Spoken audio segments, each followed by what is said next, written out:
क्या होगा अगर सूरज गायब हो जाए तो?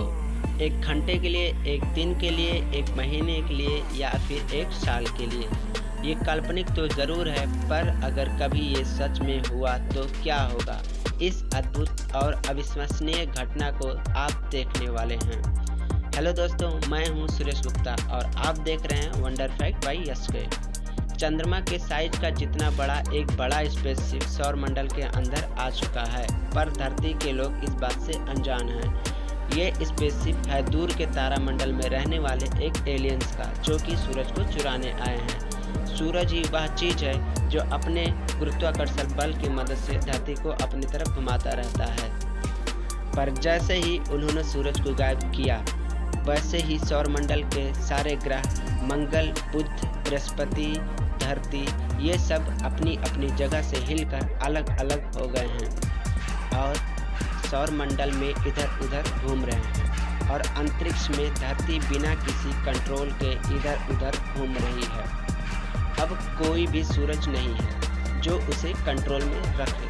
धरती के एक साइड दिन का समय चल रहा है और अभी भी सब कुछ ठीक चल रहा है और आसमान में सूरज वही सलामत दिख रहा है। यहाँ धरती पर किसी को नहीं पता कि सौरमंडल के सबसे इम्पोर्टेंट एलिमेंट को किसी ने चुरा लिया। ऐसा इसलिए क्योंकि सूरज की रोशनी को धरती पर पहुँचने के लिए करीब 8 मिनट 20 सेकंड लगता है। उधर एलियन सूरज को ले जा चुके हैं, पर धरती पर इसका प्रभाव ठीक 8 मिनट 20 सेकंड बाद होगा। अब 8 मिनट 20 सेकंड बीत चुके हैं। धरती पर 1 सेकंड में अंधेरा छा गया। अचानक से 1 सेकंड में रात हो गई और आसमान के सभी तारे साफ साफ दिखाई देने लगे, क्योंकि सूरज का कोई रोशनी नहीं रही जो सूरज को ढक पाए। चांद और बाकी सभी ग्रह दिखाई देना बंद हो गए, क्योंकि जैसा कि आपको पता होगा कि चांद का अपना कोई लाइट नहीं है। सूरज का लाइट जब उस पर पड़ता है तभी हमें वो दिखता है। क्योंकि अब सूरज गायब हो चुका है, इसलिए चांद भी दिखना बंद हो गया। इस घटना का असर सबसे ज़्यादा पेड़ पौधों पर पड़ा है। सूरज की रोशनी से पेड़ पौधे जिंदा रहते थे।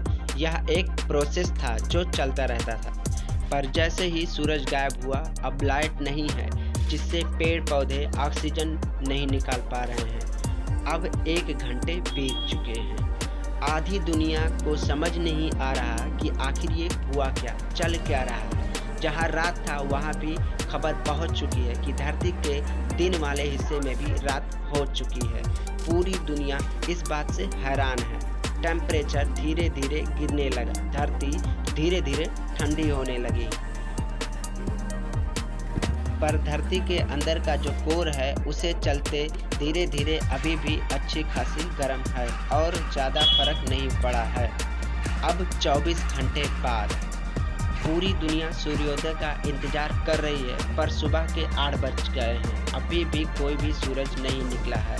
सरकार को भी कुछ नहीं कर पा रही है, क्योंकि ये घटना इंसानों के हाथ में नहीं है। अब तापमान 8 डिग्री सेल्सियस नीचे तक गिर गया है।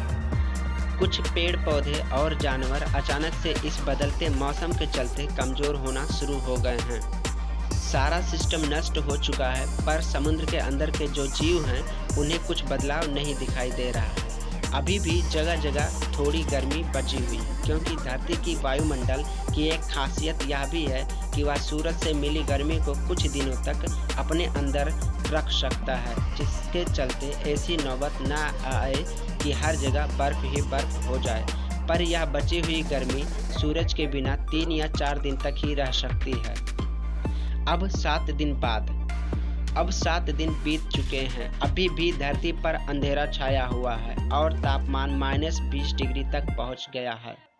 जिसका डर था वही हुआ। 0 डिग्री में पानी बर्फ बन जाता है, पर अब भी पूरी दुनिया के तापमान -20 डिग्री सेल्सियस है। इसलिए पानी लिक्विड यानी तरल रूप में मौजूद नहीं है। टीवी और इंटरनेट अचानक से बंद हो गई है, क्योंकि सैटेलाइट जिससे सूरज की रोशनी से पावर मिलता था, उनकी पावर ऑफ हो गई। किसी पावर की मदद से वह 7 दिनों तक चल गई, पर वैज्ञानिकों ने कभी यह नहीं सोचा था कि कभी सूरज भी गायब होगा, तो उन्होंने कोई बैकअप प्लान नहीं बनाया होता है।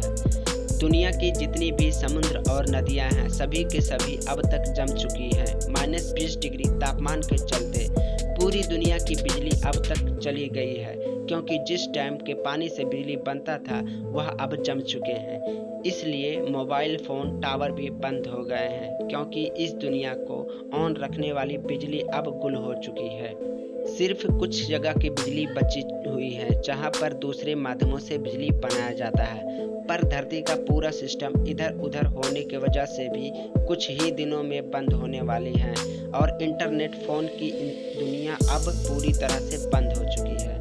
जहाँ तक पेड़ पौधे अब तक मर चुके हैं, क्योंकि बिना सूरज के रोशनी की वजह से ज़्यादा दिन तक जिंदा नहीं रह सकते और पेड़ पौधों के खाने वाले जानवर भी अब धीरे धीरे मर रहे हैं। जो जैसे पैसे वाले लोग हैं उन्होंने इन 7 दिनों में अपने लिए बेसमेंट बनवा लिया है ताकि वह इस कड़कती ठंड में बच सकें और एक सुरक्षित जगह पर कम से कम जिंदा रह पाएं। सरकार भी गरीब लोगों के लिए अंडरग्राउंड बेसमेंट बनवा रही है ताकि वो इसमें जाकर रह पाएं और इस ठंड से बच पाएं। सारे लोग एक समूह में रह रहे हैं। टाइम अब सेंस नहीं बना पा रही है कि कब दिन है और कब रात। पहले दिन और रात होता था, पर अब सिर्फ रात ही रात है। 1 महीने बाद धरती ठंडी और ठंडी होते जा रही है। तापमान करीब -40 डिग्री सेल्सियस तक पहुंच चुकी है और अब अंतरिक्ष से धरती कुछ ऐसा दिखाई देती है। ऑलमोस्ट अब पूरी धरती बर्फ से ढक चुकी है। धरती के ज़्यादातर जानवर अब मर चुके हैं। समुद्र के अंदर जीव को बात करें तो समुद्र के जमने के चलते वो भी अब तक मर चुके हैं, क्योंकि ज़्यादातर पेड़ पौधे मर चुके हैं। इस वजह से CO2 यानी कार्बन डाइऑक्साइड अब नहीं मिल पा रही है। 1 साल बाद जो जीवन बचा हुआ था वो भी अब तक खत्म हो चुकी है, क्योंकि सारे वोल्केनो इस अत्यधिक ठंड के चलते निष्क्रिय हो गए हैं, जिसके चलते सारे समुद्र भी जम चुके हैं। धरती पर ठंड इतनी बढ़ चुकी है कि कोई भी जीव धरती पर मौजूद नहीं है। धरती की पूरी सतह पर जो बर्फ की लेयर थी वह अब तक हजारों गुना मोटी हो गई। शहरें अब कुछ ऐसी दिख रही हैं और सारी बिल्डिंग बर्फ में जमे हुए हैं। 1000 साल बाद 1000 साल बीत चुके हैं, पर सूरज अभी तक नहीं निकला। धरती की आबादी खत्म होने पर है, क्योंकि धरती पर ना कोई पेड़ है और ना ही कोई जानवर, और धरती पर अब ऑक्सीजन की मात्रा अब ना के बराबर है। 1100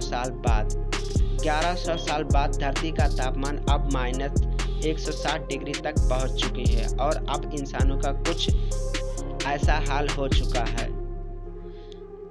अब धरती तैरते तैरते एक नई जगह पर आ गई है। सौरमंडल में बहुत दूर और इधर उधर साइड और सारे ग्रह एक दूसरे से अरबों मील दूर हो चुके हैं। धरती फाइनली 1100 साल में तैरते तैरते एक ऐसी जगह आ चुकी है जहां पर अंतरिक्ष के रैंडम एस्ट्रोनॉट अब धरती से टकराना शुरू हो गए हैं।